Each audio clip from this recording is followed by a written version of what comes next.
Bismillahirrahmanirrahim. Assalamualaikum warahmatullahi wabarakatuh. Hari ini kita akan membahas nih pembahasan terakhir di subtema 1 ya, tentang sistem pernapasan hewan dan manusia. Nah, manusia dan hewan sama-sama menghirup oksigen dan mengeluarkan karbon dioksida ya. Hanya saja punya caranya tersendiri. Kalau sistem pernafasan pada hewan memiliki sistem pernafasan yang berbeda-beda, tergantung tempat mereka hidup. Nah, Ustazah udah punya contohnya ya nih. Cacing tanah bernafas dengan permukaan kulitnya yang basah dan berlendir.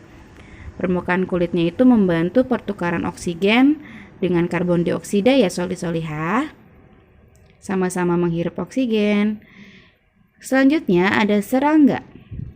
Serangga ini bernafas menggunakan trakea yang merupakan saluran halus yang bercabang dan tersebar di seluruh tubuh serangga. Nah, cara bernapasnya oksigennya masuk ke dalam lubang yang disebut stigma ya. Kemudian ikan. Ikan bernafas dengan insang. Insang itu yang mana sih Ustazah? Nih ada di gambar ya, berbentuk lapisan-lapisan tipis. Nah, oksigennya itu masuk dalam mulut ikan, kemudian mengalir ke insang yang terbuka dan terjadilah pertukaran oksigen dan karbon dioksida. Jadi, pertukarannya ada di insang nih, masuk dari mulut, kemudian bertukar di insang. Kemudian ada katak atau amfibi ya, kita berbicara khususnya di katak. Nah, hidupnya di dua alam atau di dua tahap. Pertama saat berudu di air, kemudian saat sudah dewasa menggunakan paru-paru atau sudah katak dewasa ya. Kemudian ada reptil. Reptil ini bernafas dengan paru-paru. Nah, masuk dari itu ya. Masuk melalui hidung sama dengan manusia ya. Terus ke tenggorokan, ke paru-paru. Di burung itu bernafas dengan paru-paru juga. Tapi kalau dia di udara, dia bernafasnya dengan pundi-pundi udara. Jadi ini ya seperti di yang Ustazah sudah kuningkan ya. Diingat-ingat pundi-pundi udara itu mampu menyimpan udara. Jadi saat burung terbang, mereka bernafas dengan pundi-pundi udara. Jadi oksigen yang tersimpan di pundi-pundi udara itu ya. Kemudian mamalia. Mamalia bernafas dengan paru-paru sama seperti tadi ya. Reptil juga bernafas dengan paru-paru, mamalia juga bernafas dengan paru-paru. Sama cara bernafasnya juga masuk melalui hidung, kemudian ke tenggorokan, lalu ke paru-paru. Nah, kalau yang hidup di air gimana Ustazah?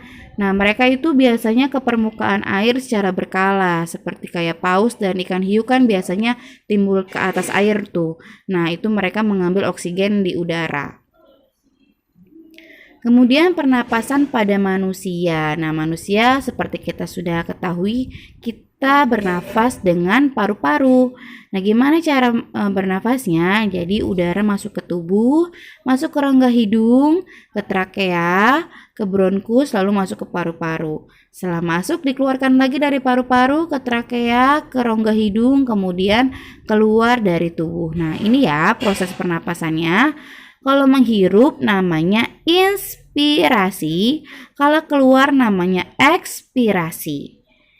Oke, diingat-ingat ya. Kemudian peran dari alat pernafasan nih, hidung itu untuk menyaring debu atau kotoran dari udara. Nah, jadi kalian hidung itu untuk menyaring. Jadi kalau misalnya udaranya kotor, kita pakai penutup hidung supaya ada penyaringan lebih ya. Kemudian penyesuaian suhu juga di hidung. Kemudian trakea itu penghubung antara hidung dan paru-paru. Kemudian di paru-paru ada 3 bagian nih. Ada bronkus, ada bronkiolus, ada alveolus. Diingat-ingat ya, bronkus itu adalah cabang nih. Cabang dari trakea. Jadi kalau dari trakea mau ke paru-paru kanan kiri, dia harus melalui bronkus dulu. Nah, dari bronkus ada cabang lagi namanya bronkiolus. Jadi cabang dari bronkus itu adalah bronkiolus. Lalu di ujung bronkiolus itu ada alveolus. Diingat-ingat ya. ujung dari bronkiolus itu adalah alveolus. Nah, ini ada di kotak kecil ya. Di gambar itu ada kotak kecil. Nah, itu alveolus. Mereka tugasnya yaitu untuk pertukaran oksigen dan karbon dioksida. Jadi diingat-ingat tadi bronkus adalah cabang untuk menuju ke paru-paru kanan dan kiri. Kalau bronkiolus itu adalah cabangnya lagi ya, cabang dari bronkus. Sedangkan kemudian di ujung bronkiolus ada alveolus. Nah, itu yang mesti diingat-ingat ya soli-solihah. Tadi ada hidung, ada trakea atau kita bahasa lainnya biasanya kita sebut tenggorokan. Kemudian terakhir ada paru-paru yaitu bronkus, bronkiolus, dan alveolus. Nih di gambar sudah terlihat jelas ya. Pertama ada rongga hidung nih, kemudian menuju ke trakea, kemudian menuju ke bronkus, bronkiolus, lalu terakhir ke alveolus.